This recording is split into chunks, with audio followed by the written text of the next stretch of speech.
Good afternoon, everyone. I'm going to call to order the May 10th, 2023 meeting of the Philadelphia County Board of Elections to order. First, I'll remind all that I will preserve order and decorum in these meetings. Everyone in attendance should be on notice that disruption of the public proceedings won't be tolerated. Those who violate these rules may be asked to leave. The Sunshine Act permits anyone attending a public meeting to object to a perceived violation at any time during the meeting. If you choose to do so, please succinctly state your objection. I remind you that objecting is not an interrogation or a platform for speech making. Second, please note that an update to the proposed 2023 primary canvass procedures, which is listed on today's agenda for a vote, has been made. The update was posted on the website last evening, and I'll note formally bullet point number 8 under absentee and mail-in ballot pre-canvass and canvass procedures referenced the staff not reconciling the poll books has been removed. Now we will move to public comment. I have a Sunshine Act objection. Okay, you may state it. Okay, should I stay here or? You can. There you go. Oh, okay. Good morning. On behalf of Protect Our Vote Philly, my name is Rich Garella, by the way. On behalf of Protect Our Vote Philly, I object to the following violation of the Pennsylvania Sunshine Act. Last week, this agency adjourned to an executive session, but did not give us, the public, a legally sufficient reason for doing so. Commonwealth Court made clear in Reading Eagle versus Reading Council that under Sunshine Act 708, the reason given for holding an executive session must specify a real, discrete matter that is best addressed in private, so that the public can determine from the reason given whether it is being properly excluded, not just a generic reason such as legal advice. As this is the opening of the meeting subsequent to the executive session, you can still avoid a violation of the Sunshine Act by sufficiently identifying the matter that was discussed at the executive session last week. So I encourage and hope that you do that. Anything else? That's it. You can be seated. Thank you very much. We'll now move to otherwise public comment. And public commenters shall state where they live and whether or not they're a resident of Philadelphia or a taxpayer. Public comment is not, as many know, an opportunity for questions and answers. It is public comment, a chance for you to tell us what you think. Speakers shall have approximately 2 minutes. However, in my discretion, I may extend this time. All public comments must be relevant, however, or germane to the board business.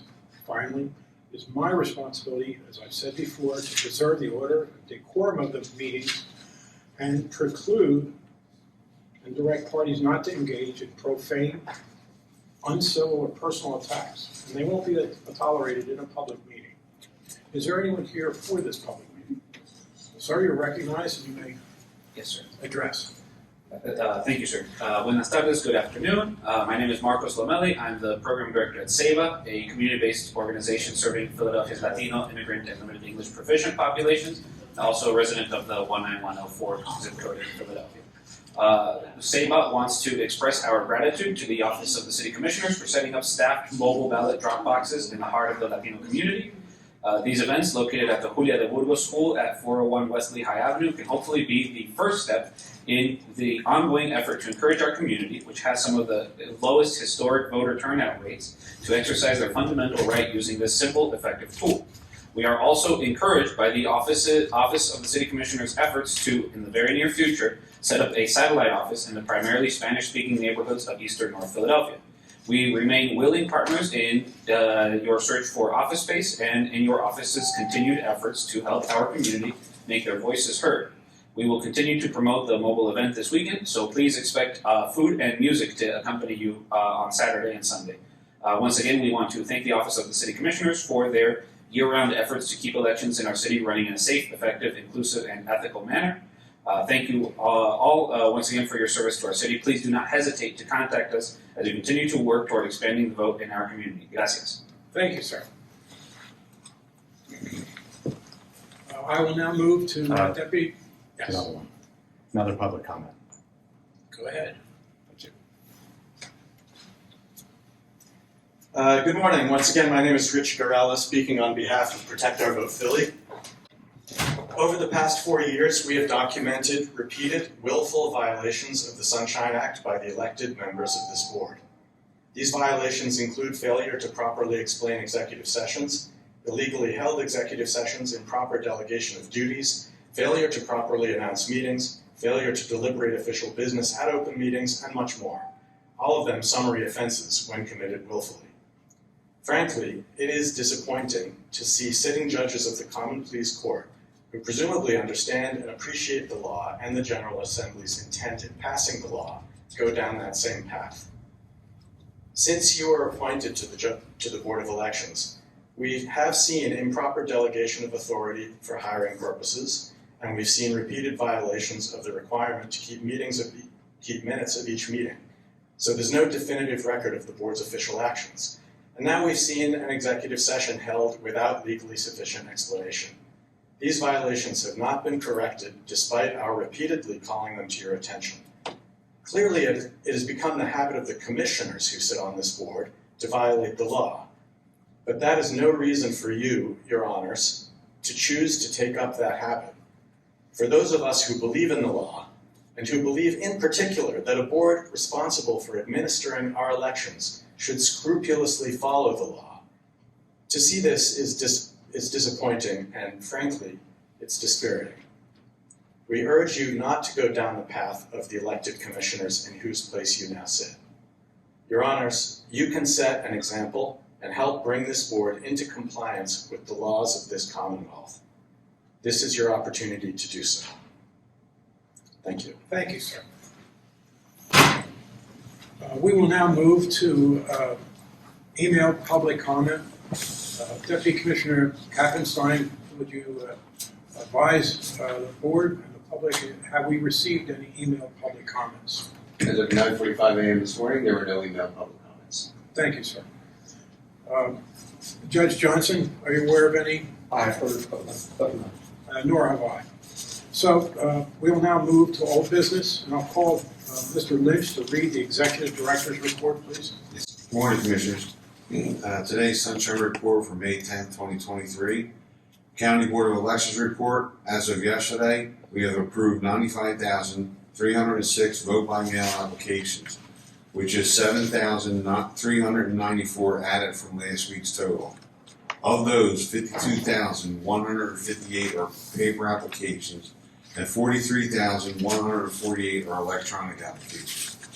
This includes civilians, overseas, and military voters. All mail-in applications have been processed for this upcoming election. As of May 9th, we have serviced 376 walk-in voters at our satellite office. That is 278 added from last week's total.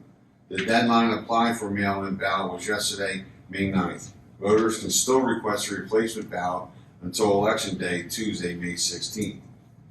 If an emergency comes up, you may submit an emergency application to the Board of Elections. To receive an emergency absentee ballot, you must provide a valid emergency reason on your application. Voters who are over the age of 65 or living with a permanent disability may also obtain an emergency alternative ballot if their polling place is not fully handicap accessible. Our satellite office will remain open until Election Day. Office hours are Monday through Friday, 9 a.m. to 5 p.m. This Saturday and Sunday, 10 a.m. to 3 p.m. and Election Day. We will be open from Election Day will be open from 9 a.m. to 8 p.m. Further information is available on our website at vote.phila.gov. The voter registration unit for this election cycle to date, we have processed 128,323 registration applications, of which 7,515 were paper. All applications are up to date. There are still some BOTNCs trickling in from other counties. All the polling place changes have been made and ID cards have been mailed out. The last ID card mailing was Monday, consisting of 10,762 cards. The election board unit has trained 4,450 workers for the winter trainings. They have makeup classes for those who might have missed those classes this upcoming Friday the 12th, and added one last class Monday, May 15th at Delaware and Spring Garden, 6th floor. 3,829 people attended classes for this upcoming primary election, and 1,045 were scheduled yet for the training. That's all I have, Commissioners. Thank you, Mr. Lynch. Thank you. So, members of the board, I'm going to propose pursuant to the agenda, new business.